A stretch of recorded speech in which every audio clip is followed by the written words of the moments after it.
어제 우리는 다니엘이 본 그 두 번째 환상에 대해서 함께 나누었는데요.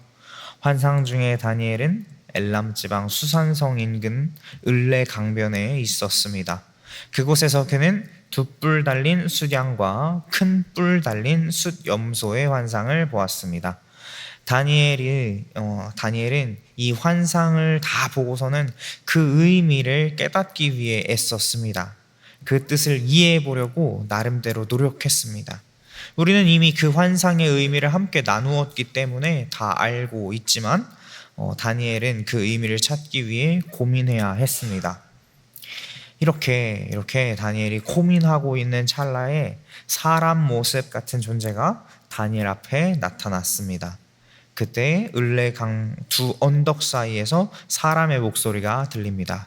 우리 함께 다니엘 8장 16절 말씀 다시 한번 읽겠습니다. 16절 말씀입니다. 시작. 내가 들은즉 을레강 두 언덕 사이에서 사람의 목소리가 있어 외쳐 이르되 가브리엘아 이 환상을 이 사람에게 깨닫게 하라 하더니 아멘 아멘.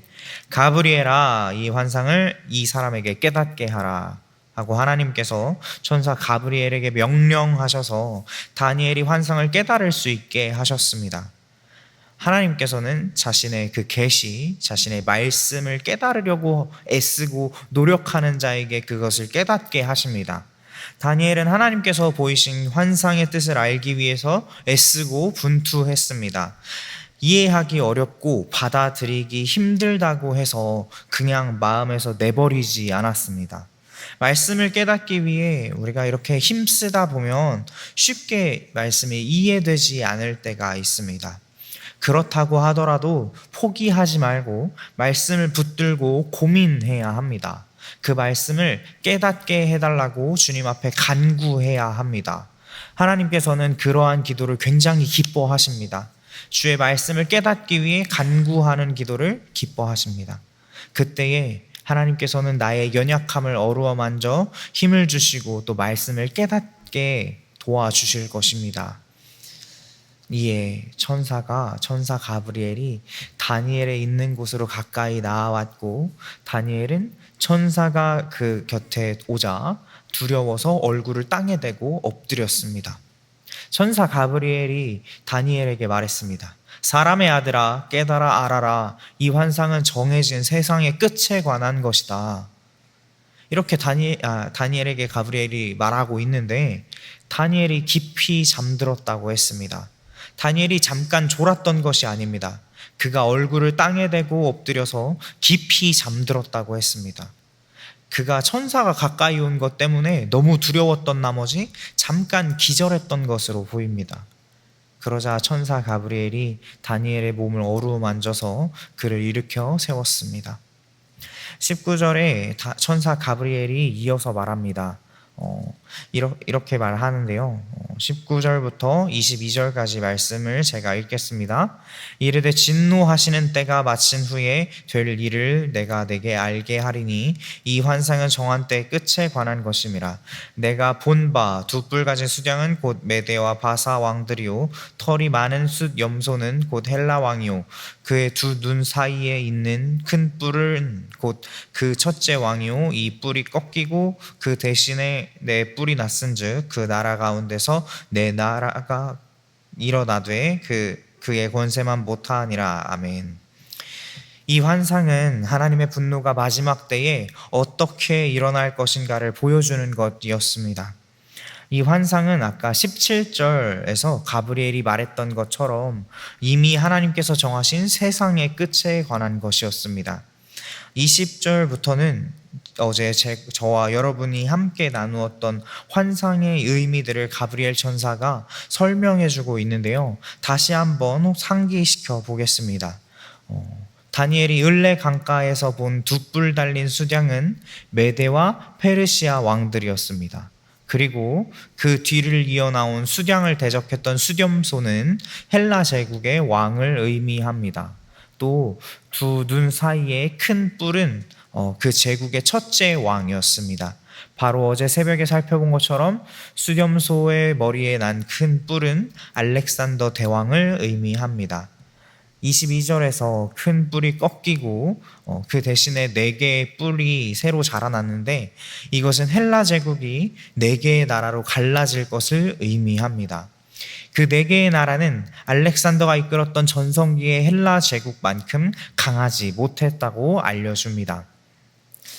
알렉산더 대왕이 죽은 후 4명의 장군이 헬라 제국을 4개로 쪼개서 나누어 다스리게 되는데요.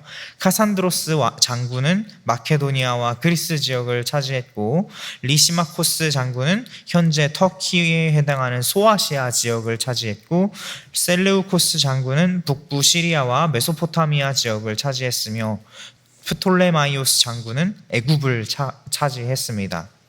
이렇게 4명의 장군이 각각 4지역을 다스리는 왕이 되지만 첫째 왕 알렉산더의 나라만큼 강하지는 못했습니다. 그런데 23절에 보시면 이 4나라 마지막 때에 반역자들이 가득할 즈음에 한 왕이 일어나리니 그 얼굴은 뻔뻔하며 속임수에 능하며 라고 말씀합니다. 그들의 통치가 마지막 때에 이를 즈음에 뻔뻔스럽고 악한 계략에 능숙한 그 왕이 일어날 것이라고 가브리엘이 말해주고 있는 것입니다. 그 왕은 우리가 어제 살펴본 그 작은 뿔이 상징했던 주전 2세기에 등장한 셀레우코스 왕조에서 나온 안티오쿠스 4세를 말합니다. 그는 세계사적으로 유명한 왕은 아니었습니다. 그렇게 유명한 왕은 아니었는데요. 하지만 유대인들에게는 잊혀질 수 없는 굉장히 사악한 왕이었습니다. 안티오쿠스 4세는 유대인들을 굉장히 잔인하게 탄압했던 무례한이었습니다. 이 왕은 왜 그렇게 유대인을 괴롭혔을까요? 이러저러한 정치적인 요인들이 있겠지만 역사적인 사료에 의하면 유명한 일화가 하나 있습니다. 기원전 168년에 안티오쿠스가 애굽에 쳐들어가다가 로마에게 망신을 당했던 적이 있는데요. 그가 가는 길에 한 늙은 로마의 대사를 만나게 됩니다. 그에게서 당장 물러가라 하는 로마의 메시지를 전달받게 됩니다. 이미 애굽은 로마의 손에 넘어간 상태였던 것입니다. 그 로마 대사는 안티오쿠스가 서 있는 주변에 이렇게 선을 그어 놓고서 이 선을 넘기 전에 나에게 로마에게 전달할 당신의 대답을 말하시오 라고 엄포를 놓았습니다. 결국 안티오쿠스는 물러났고 이 일은 그에게 큰 망신이고 굴욕이 되었습니다. 이때 안티오쿠스가 다스리던 예루살렘에서는 그가 애굽에서 죽었다는 헛소문이 돌아서 친 안티오쿠스파와 반 안티오쿠스파가 큰 격전을 벌이게 되는데요. 그 격전에서 친 안티오쿠스파가 패배하게 됩니다. 이 소식을 들은 안티오쿠스는 돌아가는 길에 예루살렘에 쳐들어가서 대학살을 벌이게 되는데요. 단 사흘 3일 만에 8만 명이 죽었다고 합니다.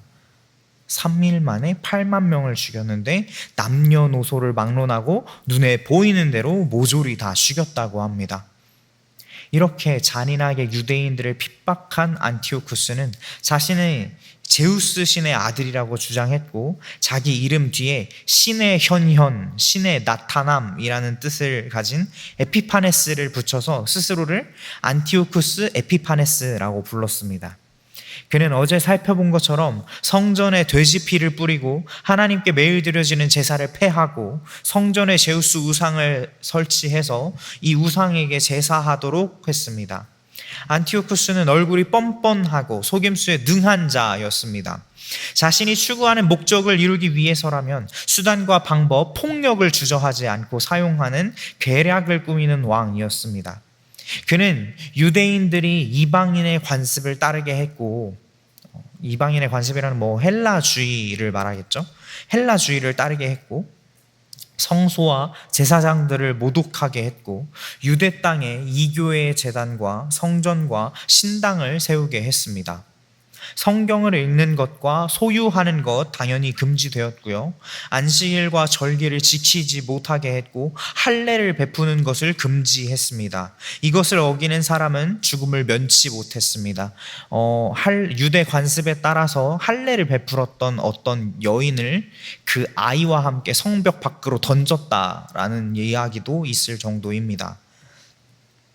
율법서는 성경책은 발견되는 대로 찢어서 불살라 버렸습니다. 심지어 성전 안에서는 매춘까지 자행되었습니다. 그 당시에는 많은 사람이 하나님을 반역하고 죄를 범하며 살아갔습니다. 심지어 안티오쿠스에게 뇌물을 주어서 대제사장직을 사고 팔기도 했습니다. 이 배교자들은 하나님을 잊어버리고 율법을 어기고 유다 백성들을 헬라화하기 위해 힘썼습니다. 그때에 유다 자손들이 나라를 되찾고자 반란을 일으켰고 유다 마카비우스가 지도자였을 때에 예루살렘 전 지역을 수복하고 예루살렘 성전을 정화했으며 성전 재봉헌식을 치렀습니다. 그날을 기념하는 절기가 하누카라고 하는 수전절, 성전을 정결하게 하는 절기입니다. 지금 달력으로 보면 12월 25일쯤입니다. 그러나 이 일이 안티오쿠스의 마지막은 아니었습니다. 그는 사람의 힘이 아닌 다른 힘으로 망하게 될 것을 예언하고 있습니다. 25절 말씀 마지막 부분에 보시면 그가 사람의 손으로 말미암지 아니하고 깨지리라 말씀합니다. 이 부분을 세번역 성경에서는 이렇게 표현합니다. 그러나 사람이 손을 대지 않아도 그는 끝내 망할 것이라. 아멘. 안티오쿠스가 사람의 손이 아니라 하나님의 손에 심판될 것을 예언합니다. 실제로 그는 말년에 내장이 뒤틀리고 극심한 복통으로 괴로워했고 그러한 중에도 달리는 병거에서 하나님을 모독하는 말을 하다가 결국 병거에서 떨어져 뼈가 부러져 죽었습니다. 정말 비참한 말년이었습니다. 이렇게 마지막으로 가브리엘은 다니엘의 환상에 대해서 이렇게 말합니다. 우리 함께 26절과 27절 말씀을 읽겠습니다. 26절과 27절 말씀입니다. 시작. 이미 말한 바 주야에 대한 환상은 확실하니 너는 그 환상을 간직하라. 이는 여러 날 후의 일임이라 하더라. 이에 나 다니엘이 지쳐서 여러 날 앓다가 일어나서 왕의 일을 보았느니라. 내가 그 환상으로 말미암아 놀랐고 그 뜻을 깨닫는 사람도 없었느니라. 아멘. 다니엘은 이 환상을 보고서 몸을 가누지 못할 정도로 약해져서 여러 날 앓았습니다. 그가 감당할 수 없는 두렵고 떨리는 환상을 보았기 때문입니다. 다니엘은 자리에서 일어나 자신의 책무를 보았지만 한동안 마음이 몹시 놀라서 얼빠진 사람처럼 지내야 했습니다. 그때 다니엘의 나이가 66세 정도였으니까 그렇게 쉽게 회복되지는 않았을 것입니다. 그런데 오늘 본문에서 주목하여 보기를 원하는 부분이 있습니다. 바로 하나님께서 다니엘에게 말씀하시기를 이 환상은 확실하니 너는 그 환상을 간직하라 하고 말씀하신 것입니다. 왜냐하면 이 환상은 수개월 내에 또는 수년 내에 일어날 일이 아니었기 때문입니다. 그래서 26절에 이는 여러 날 후의 일임이라 라고 말씀하신 것입니다.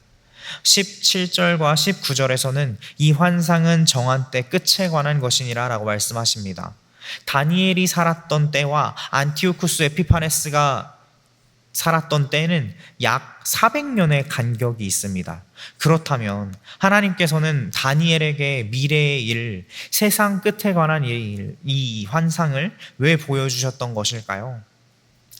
이 환상의 의미는 아무리 강한 나라처럼 보이고 그 영광이 영원 무궁할 것처럼 보일지라도 세상 나라는 영원하지 않기 때문에 언젠가는 끝이 있다라는 것을 알려주기 위해서입니다. 또한 세상에 아무리 강한 나라가 있다고 할지라도 하나님은 그 위에서 그 나라도 다스리시고 계신다는 것을 알려주기 위함이었습니다. 그것은 나라만이 아니라 사람도 동일합니다. 오직 하나님만이 영원하십니다. 강대국, 초강대국처럼 보이는 나라도 결국 멸망합니다. 또 아무리 높은 자리에 앉은 사람도, 아무리 많이 가진 사람도 결코 영원하지 않습니다. 사람은 유한한 존재이기 때문에 당장 눈앞에 보이는 것이 전부라고 생각하고 거기에만 매달리지만, 하나님께서는 우리에게 환상을 보여주시고 말씀해 주시고 이렇게 말씀하십니다. 그 환상을, 그 말씀을 간직하라. 이는 여러 날 후의 일임이라. 아멘.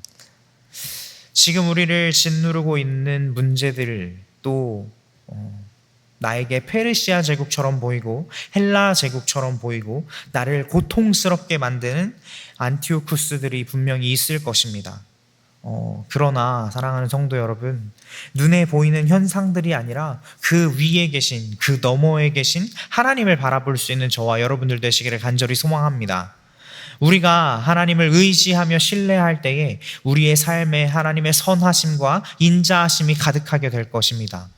또한 세상 역사의 주인은 어떤 나라나 사람이 아니라 오직 하나님 한 분이신 것을 믿으시기 바랍니다. 하나님께서는 지금도 다스리고 계십니다. 우리의 모든 삶이 주님의 계획과 섭리 안에인 줄로 믿습니다. 이 사실을 기억하신다면 우리는 세상을 두려워하지 아니하고 하나님을 신뢰할 수 있습니다.